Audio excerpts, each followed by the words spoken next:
My name is Amelia. I didn't grow up rich, but I still managed to get a job and get married. My husband's name is Edward, and he works at a fancy hotel. I thought my life would be a fairy tale, but things didn't turn out that way. My childhood home wasn't wealthy. We didn't have a lot of money, but I don't blame my parents at all. They gave up nice things for me, took me to fun places, and taught me about different cultures. Maybe they loved geography, but as a kid, I often thought they were trying too hard. I didn't want my parents to worry about me anymore, so I decided to start working right after middle school. My mom would say, "You should at least finish high school. It might be hard to find a job without it." And my dad would agree, "Yes, we have enough money saved to send you to high school." I was really happy about how my parents felt.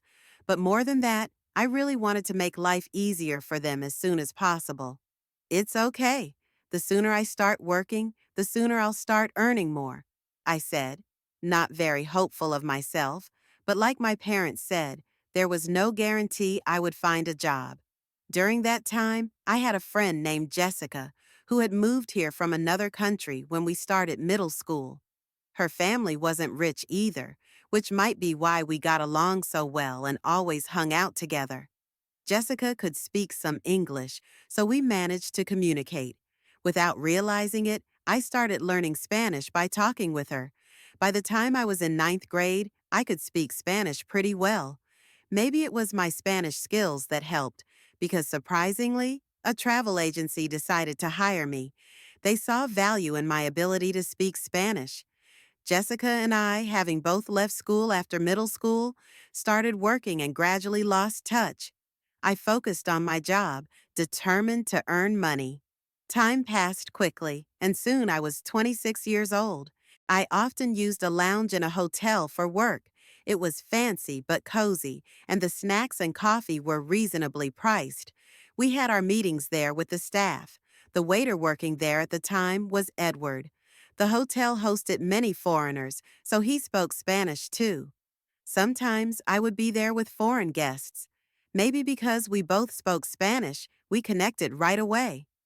Edward started a conversation, and before I knew it, we were in a whirlwind romance that led to marriage.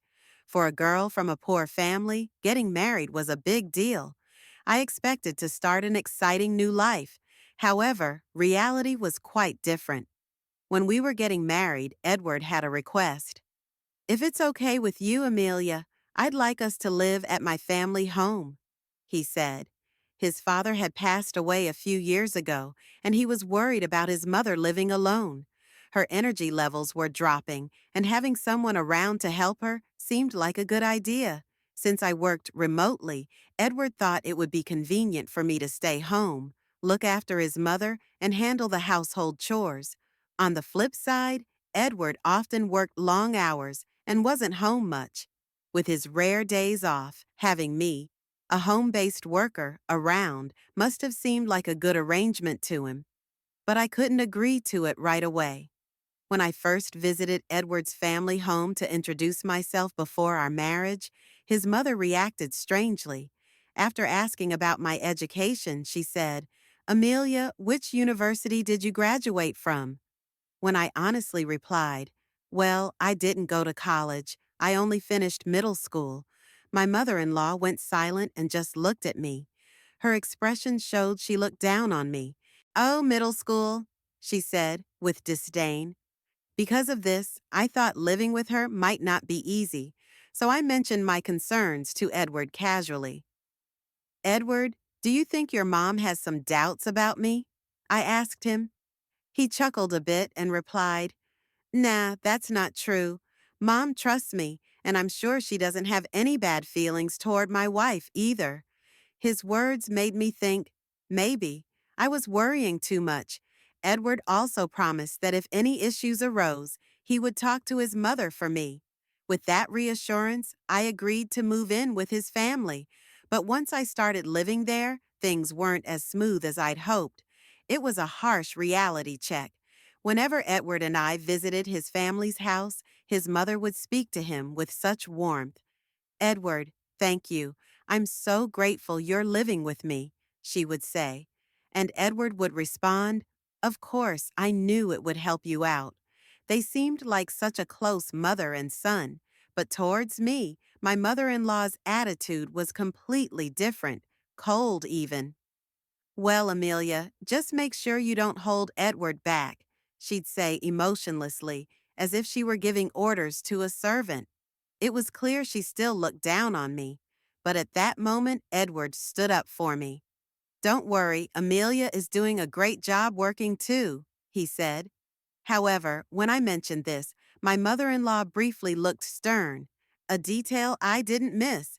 I figured I should talk to Edward if things ever got troublesome, and decided to handle it my way. We were family after all, and I didn't want any tension between us. That's how we started living together, but reality didn't bend in a favorable direction. Once, as I was working on my computer as usual, my mother in law burst into my room and said angrily, "Hey, Amelia, when are you going to clean my room? It needs to be done by 10 a.m. every day." I was surprised because I had never heard of such a rule before. Sure, I agreed to do household chores, but we never discussed to what extent.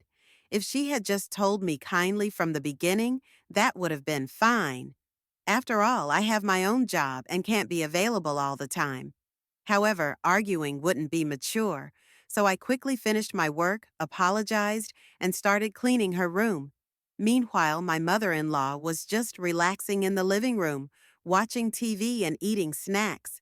Edward had mentioned concerns about his mother's health, but she seemed well enough to clean her own room. I had imagined she might have difficulty walking, but she was more lively than I thought. Once the cleaning was done, she immediately ordered, "Now start making dinner." And I like it plain. I won't tolerate anything too strong. She even told me to go shopping for ingredients right away. I thought it was too early to start cooking, but I decided to get it done. Done, I returned to my work. When I got back from shopping, my mother in law was surprisingly still relaxing. It was hard not to feel annoyed, but I chose to hold back and just finish what needed to be done.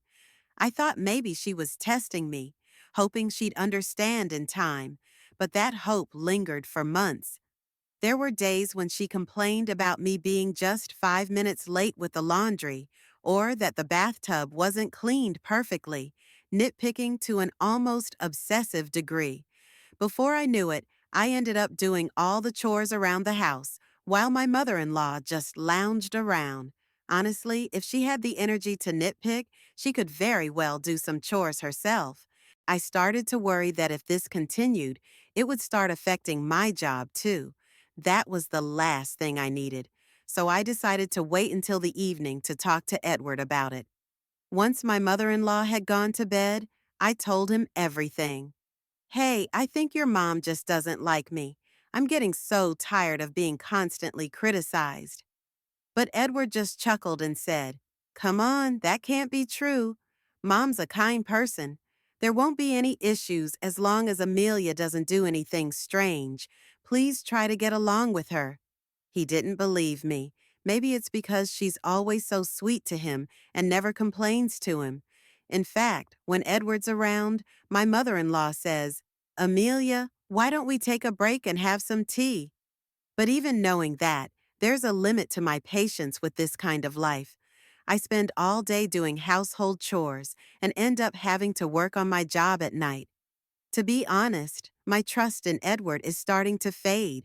If nothing changes, I might just collapse from all the stress. Then, in the midst of all this, my mother in law dropped a bombshell. "Amelia, I'll be away for about a week and about 3 months from now. So make sure you keep the house in order, okay?" She sprang this on me out of nowhere. When I asked what was going on, she said, "Edward suggested we go on an overseas vacation. That's my boy, always knowing what's best for me." I was thrilled at the thought of traveling abroad. I couldn't wait. But when my mother in law dropped the bomb about the vacation, I was shocked. Edward hadn't mentioned a word of it to me, and it seemed like I was being left out, expected to stay behind and manage the house. I needed to talk to Edward about this right away, so I brought it up that night. His response was surprising. Oh, Mom already told you? But you're coming too, right? It turned out we had misunderstood each other. It seems my mother-in-law had lied to me. Even if Edward wants me to go, I can't possibly enjoy a trip with her. In frustration, I told him, I don't want to go. I can't possibly have a good time with your mother. Then Edward completely lost it and lashed out. Amelia, what the heck are you saying? How long are you going to keep up this childish nonsense? I won't allow you to speak ill of Mom like that. You better reflect on this. It's a vacation abroad, for crying out loud, and I want to enjoy it too, he retorted, and I was completely shocked. I couldn't believe Edward wouldn't trust me this much. Staying in that house had become nothing but agony for me. To prove to Edward that I was telling the truth, I decided to take action. The next day, since Edward was off work, the three of us had breakfast together. That's when I confronted my mother-in-law. You're trying to leave me out of the trip abroad, aren't you? My mother-in-law replied defiantly. Oh, did I say that, Amelia? If you want to come, just come along. But Edward interrupted. Hey, Amelia, don't you understand yet? Apologize to Mom. Why are you being so defiant? You're not a child anymore. Despite my desire to clear things up and make Edward understand, my mother-in-law insulted me in the worst way. Well, maybe Amelia should just stay home, right? It's too early for someone like you to travel abroad. You won't appreciate the experience with your lack of education. Besides, lazing around at home every day without working, do you even deserve to go abroad? You know it, don't you? I was shocked that she still believed I was unemployed. I've explained my job to you multiple times, I said. Even during our greetings, I told you what I do. I confronted her, but she just looked down on me. What job? Remote work? Don't joke with me. You're just playing on the computer at home. It's been getting on my nerves every day. There's no way you're making money with that. You're just stealing Edward's earnings, she blurted out. That really made me angry. But before I could respond, she went even further. I have Edward, and that's enough for me. Edward can speak Spanish and works at a renowned hotel. There's no me to waste his earning on a woman like you, uneducated and unemployed, a bottom feeder, like you should just leave as soon as possible. She continued. She just kept going after all her harsh words. I looked at Edward hoping you would understand, but his response was unexpected. Well, I can understand how Mom feels. Maybe Amelia needs to cool off a bit, he said, nonchalant, as if he was fed up with me at that moment. I made a decision. I couldn't endure being treated like this by both the mother and son any longer. Even though my mother-in-law told me to leave, I still wanted to confirm, am I really supposed to leave? I asked, laughing. She replied, of course, leave as soon as you can. We don't need bottom feeders like you around. So I said, understood, and began preparing to move out. I simply nodded to the two of them and left the house. As I was leaving, my mother-in-law called after me with a sneer. Enjoy your poor life as it suits a bottom feeder like you. But they didn't realize that consequences would follow their actions. About 3 months after I left the house, around a time when they were scheduled to go on their trip abroad, my mother-in-law called me. Amelia, I finally reached you. What's going on? She sounded quite frantic first. I replied, I'm surprised you managed to call this number. She said, of course I tried several times and couldn't get through. I even called your parents' house to get your new number. I had informed my parents that either Edward or my mother-in-law might call. If they did, they should call back at this number. What's wrong? I asked in a panicked tone. She said, what's wrong? We're getting all sorts of collection letters. Help me out. I didn't know about any of this. Well, that's expected. You haven't been paying the utilities, have you? I simply answered. My mother-in-law seemed lost in her thoughts. I absolutely thought Edward was covering our living expenses to find out you were paying for everything. Why didn't you tell me? I had no idea you were making that much money. It's a bit late to bring this up now. I said, though, perhaps Edward finally told her the truth. That's right, I had already started my own business using expertise I gained from the travel agency.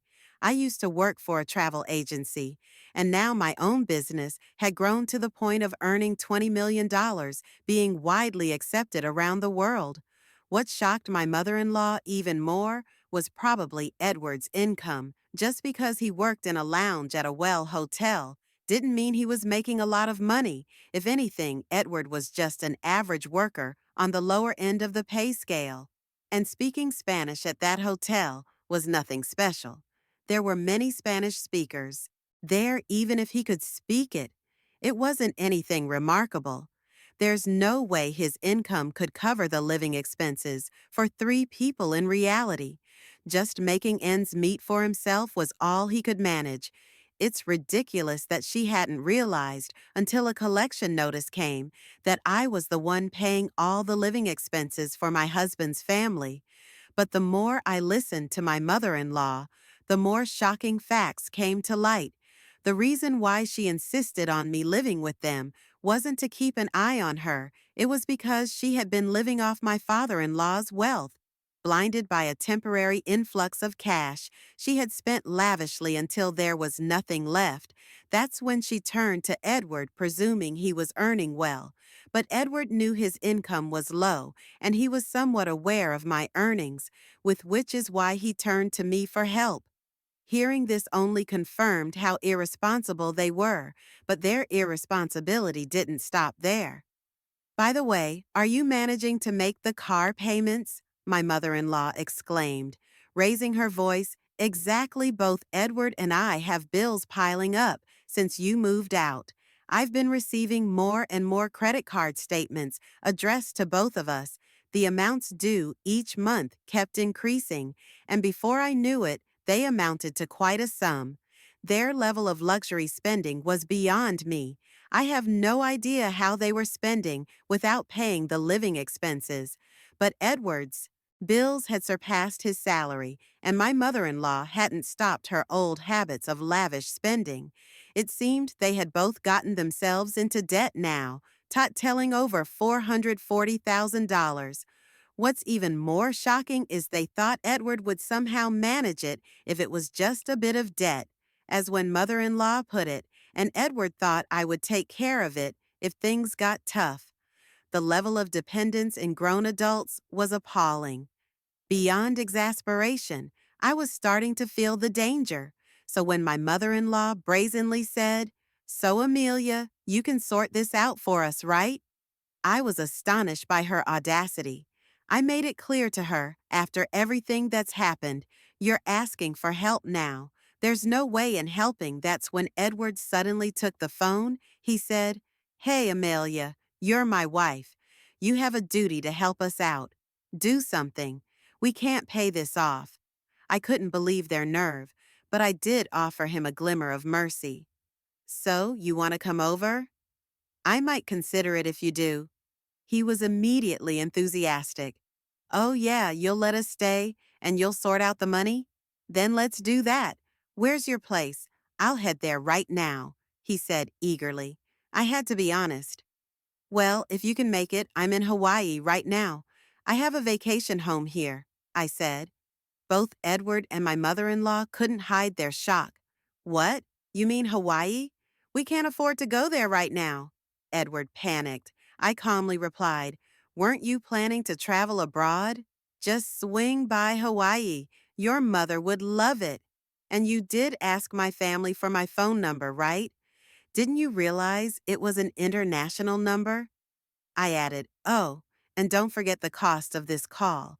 It adds up if you're on for a long time." To make my point clear, I said, "If we get divorced, I might think about helping with the money, too." Edward quickly replied, "All right, I got it. Let's just get divorced first, then." It seems like Edward realized his debts were something he couldn't trade for anything else. So I told him I'd deliver the divorce papers once I got back to California and ended the call. About a week later, I returned to California, made sure the divorce papers were properly written up, and the divorce went through without a hitch. Edward looked quite worn out, so I guess he'd been living pretty lean these last few days. He mentioned something at that time. It turns out he had been counting on my money for the overseas trip as well. Hearing that didn't even surprise me anymore. They probably thought I would pay off their debts. But of course, I had no intention whatsoever of doing that. What I proposed was, first of all, for both of them to stop living so extravagantly. Then, for Edward and my mother-in-law to work hard. I told them if they did, they could eventually pay off the debt and at least manage the basics. When Edward heard this, he lashed out. Hey, that's not what you promised. You were supposed to think about the debt. But I was like, that's why I did you a favor by thinking of a way for you guys to handle your debt repayment. So, good luck. Once you can afford to travel abroad again, I'll invite you to my Hawaii villa, I said with a touch of sarcasm, then left their place. Afterward, they both seemed to be working themselves to the bone, from dawn till dusk, barely scraping by. It's probably a good lesson for them, since they've had it easy until now. On a different note, I heard that Jessica also built a house in Hawaii. I had a reunion with her after so long. She took up a job that took her around the world after graduating from middle school. And now she seems to be a company president, just like me. She had her parents come over to the house she bought, and they're living it up together. So I called my parents over from California, and we started living here. Now I sometimes visit Jessica's place. We both feel blessed to be able to give back to our parents and encourage each other as we work hard at our jobs.